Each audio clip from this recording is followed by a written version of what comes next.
I grew up with stereotypes. I grew up feeling different. I knew I had a unique look because I was treated differently than others in my own family, at school, at different institutions or places of business. My phenotype was strong growing up and wonderfully changing through the years. My blue-eyed dad immigrated from Nochislan, Mexico, when he was in grade school. His father was born in the States and lived most of his life in a small town where he met his wife, Margarita.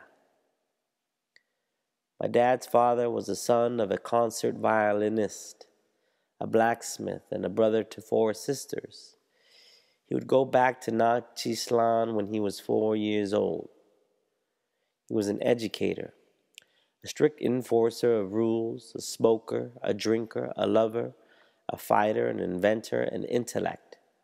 Stories I hear are so different, but the common theme is everyone knew my grandpa as someone who was affectionate. Whether positive or negative, he was influential.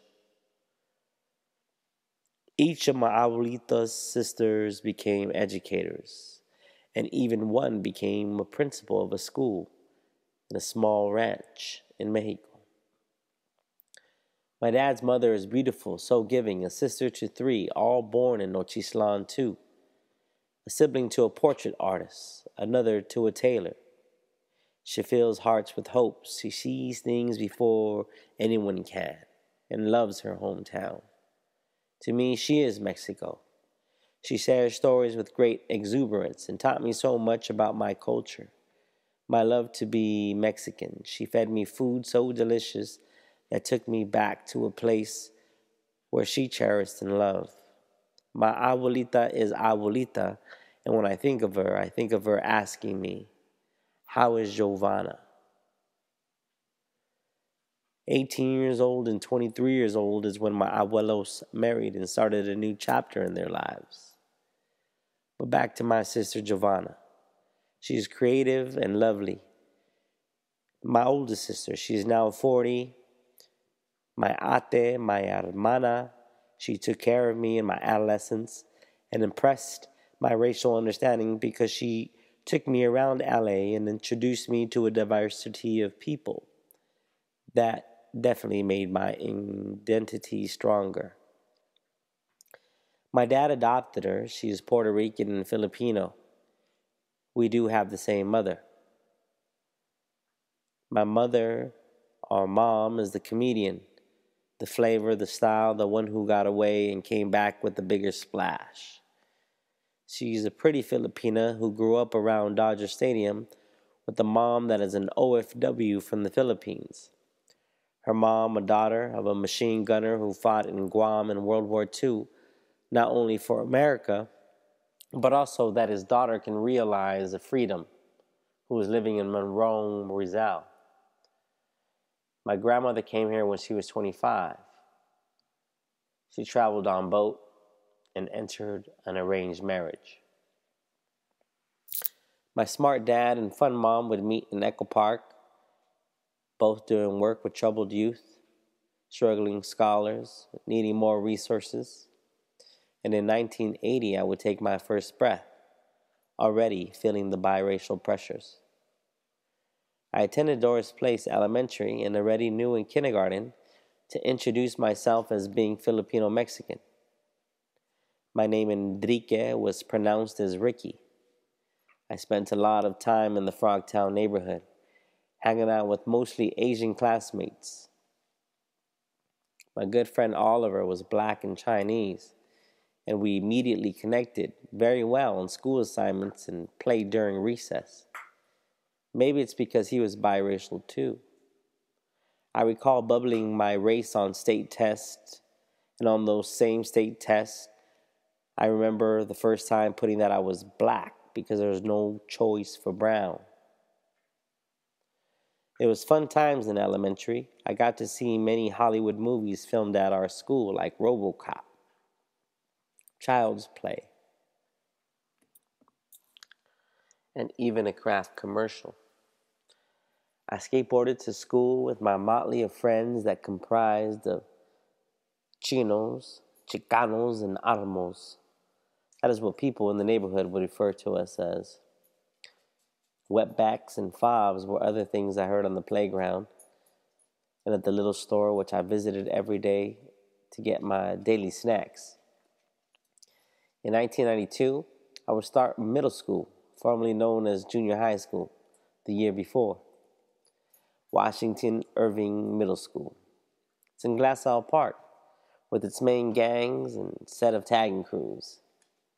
It is here that I would find more diverse groups of friends because the school was bigger and more segregated by race and styles.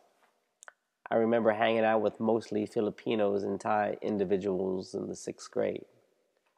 In the 7th grade, my dad advocated to put me in honors classes, and that was intriguing because the super diversity in those classes was greater and the expectations were higher and empowering. My teachers were white, with a few of them being Japanese.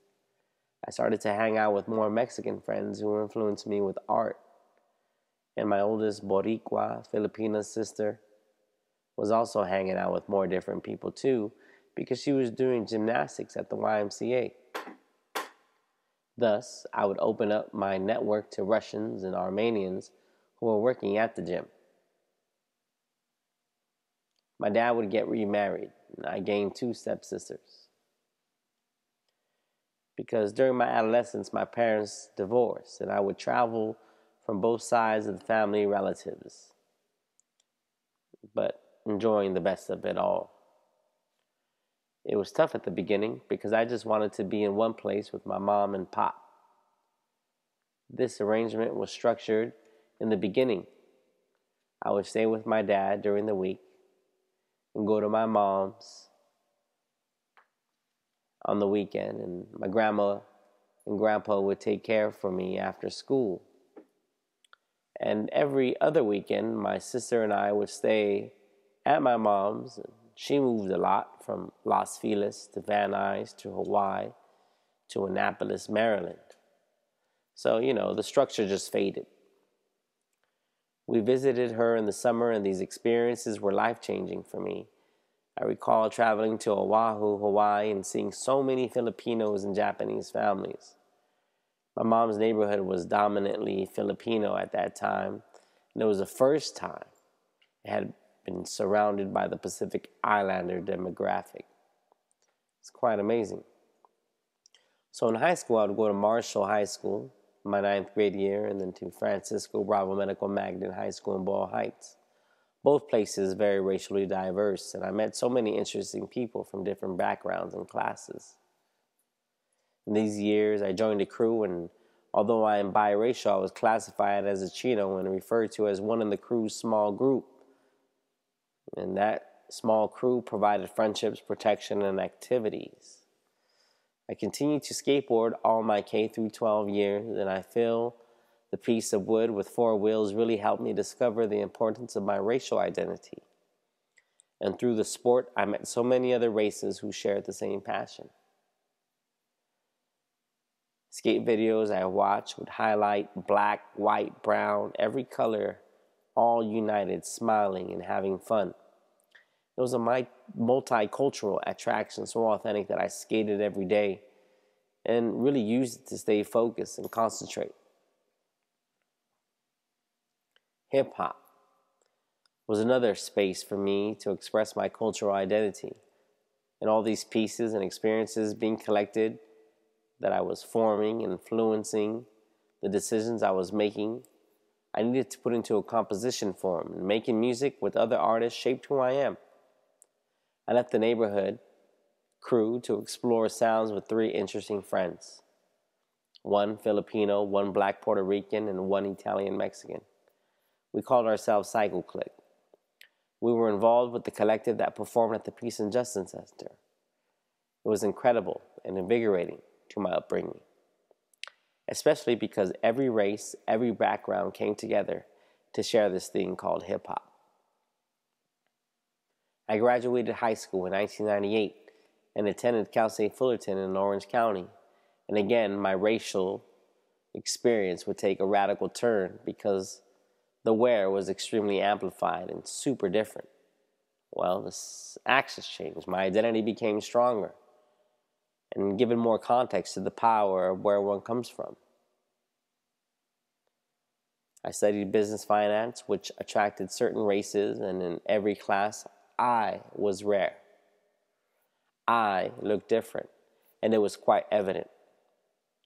So I took an internship in my final year of college. It really changed my understanding of race and ultimately led me to teach in the neighborhoods I come from, to become the teacher I never had.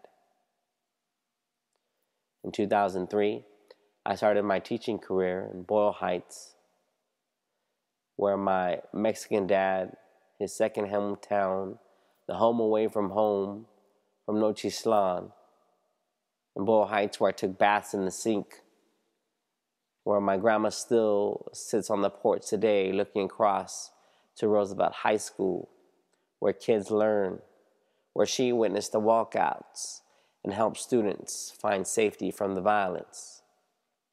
My Filipino grandmother, Miss Philippine, still resides in Echo Park. I visit her frequently and pass through historic Filipino town on my route from work to see her and eat adobo, my favorite. I am Flipsicano.